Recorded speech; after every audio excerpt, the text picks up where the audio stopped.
We have, thanks to Terence Chiesa, he cajoled the Southern gentleman to come. I'm a great admirer of Cesil Milsap and what his mama did to him during his illness, opening up this panoply of literary possibilities and the manner in which he speaks and tells us the tales of these literary giants in his life. Cesil, would you please grace us?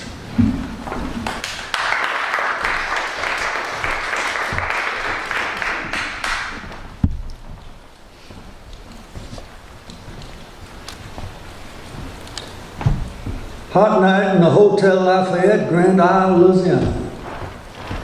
A cool night breeze, the first, crawls in the open windows facing the street. The storm is coming from that direction, rising from that body of salt, chasing flat linear time over the blue curve of the Gulf, to billow these sheer threadbare curtains into this abysmal room. Like the sails on clipper ships or gossamer wings of souls set rudderless adrift. Like the slips of pleasant whores smoking cigarettes. Like the diaphanous folds of this mind's attempt to bend a metaphor around the single point of being tired, hungry, hard up, penniless, stuck in this Cooney French Gothic. And I am not taking stock in that other self in the bathroom mirror until I get a good snort of this electric light show and the wind. Breathe deeply, pilgrim. It is what is now after that remembered labor in the sun which you endured like a quiet Christ who, however, did finally ask his Father the big question. And for what? If I did the math remainder sums like that, I'd never touch another hammer, lift a shovel, attempt to pay for this temple. Songwriter, rhymer, sorry-ass scribbler, self-indictment must be essentially good for one, but it does taste like chewing on tin foil. Ooh-wee. Poet for the most part, spitter of the gutter phlegm, singer of the spiritual nonsense. Did I send that little girl away? The one with the painted toes and hair that smelled like leaves, because her job was over and my ambitious lust went all over limp again. And what I can remember vividly is the fake golden clasp on the red patent leather purse she snapped so emphatically closed. Maybe her grandmother, who tried hard in a Christian way to save her, gave it to her just before she said she was so sorry and kicked her out of the house. Yes, there are many rooms in my father's mansion. Yes, there are. Ah, fiction. It's like a good time. So wonderfully unexpected, but in the reflection, so difficult to hold on to. I have to stop in the midst of thinking, eating, breathing, to become not afraid. To be not afraid again of the blue light coming from the other rooms, dancing in the hall so different from the innocent heat lightning, sending its terrific glare against the steamy street. I wait for the pulse of the storm, to see the street again in its dramatic flash, and I am not afraid anymore of the squawk voice telling me the meaning of what someone else said. But trust is another thing entirely, spoken in whispers of a fleshy breath, with an odor and an attitude, like that girl with the red purse who told me, like it was the last secret she had left, that she was going to Seattle. The doors are ajar along the hotel corridor, and the visions in the vertical slots remain private, distant.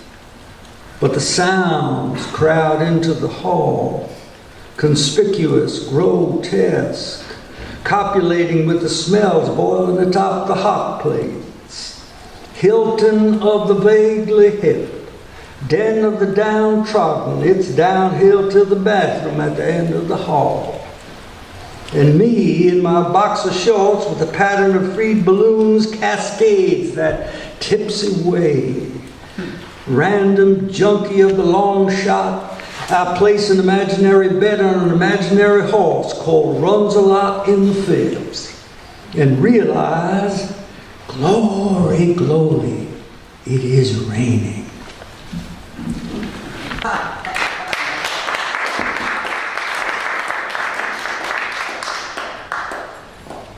This is called Dream.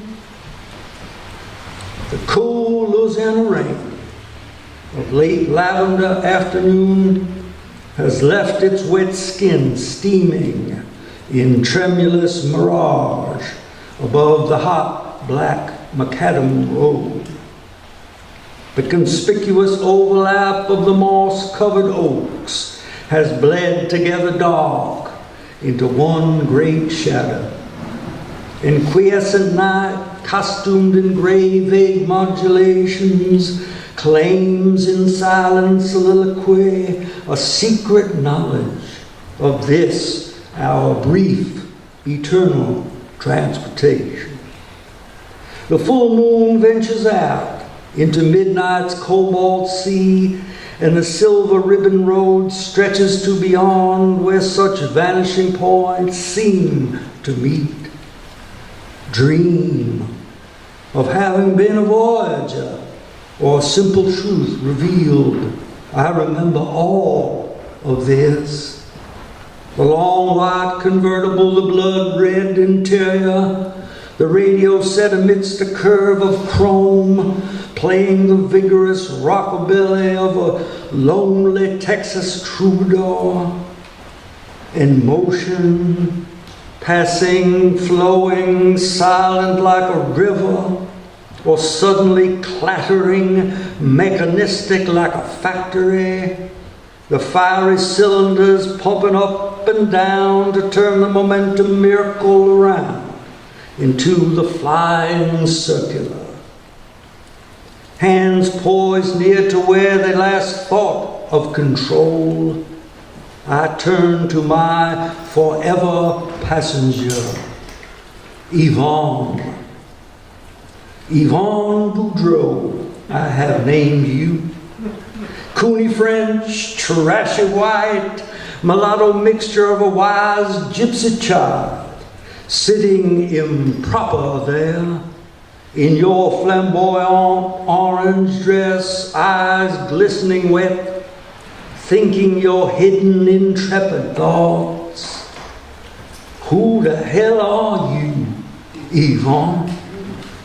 An angel of the swamp mist, a hellish wildcat bayou witch, scratching at the thin perfumed skin of a grand assumption, only to smile back cryptically when I ask, didn't you just reach reflexively for your lime green kerchief, torn from your head by the night's wind, to curl forever through the painted scarlet permission of your fingertips, to slip forever back into abysmal night?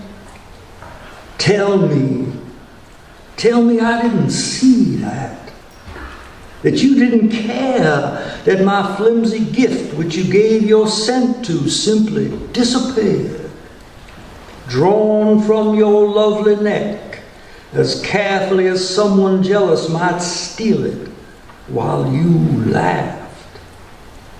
Reviled in daylight, revered after night's opaque robe conceals all the crisp edges of opinion, you do not cross your legs ladylike. You abandoned your poses of modesty, when the soft down of your inner thighs, electrified, stood stiffly upright, when you whispered hoarse, husky to the boys, when your grunted final phrase made them all individual, when you held their diremost fear in gelatinous suspension, while you peered around their clumsy passion at the arrangement of so distant stars, or stoned, fascinated, you stared at the silent dome light of their uniquely common cause, until, understanding completely the power of your sex, you became woman.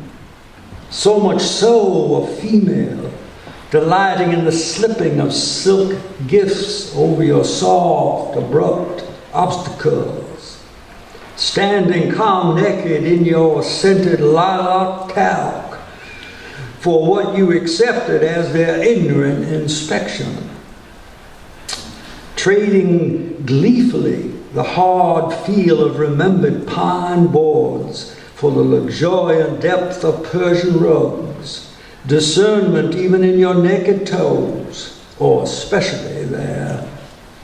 All the composition of you, devoted momentarily to a pleasure before you retreat again into an atmosphere half blazing hot, half barren, deathly cold. A history piled up behind a door to defend against the nameless intruder. I am not sure that any of this is real, or a solace of fiction, like a bulwark of sandbags propped up against the sweeping liquid thought of nothing. Is every dream's afterward complete with a garden and a gate? Is everything that ever was been substantial before? And all that happened occurring again in a repetitious unfolding, as if the drunken stagehand, God, wrist forever looped in a sailor's knot, cannot help but raise and lower the heavy crimson curtain in such a jerky fashion.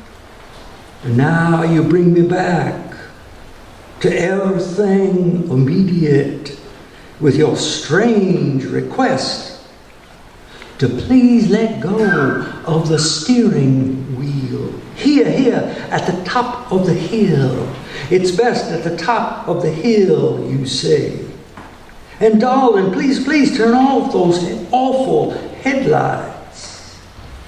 A sudden lifting off the solid earth. Surprise in its speed, wanting to remain alive to gravity. I am suspended.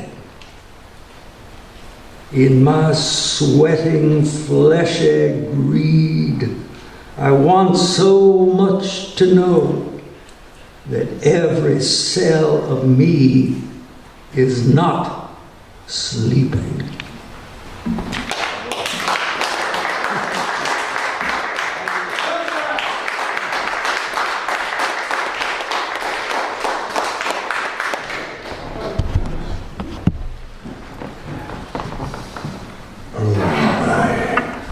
And I'm standing by the door, listening to the rain and the mellifluous tones of Cesil. And I'm just rocking in my rocking chair on the veranda. And there's nothing else but space and time. Cesil, you blow me away. Thank you, Terence Chiesa. You're absolutely brilliant.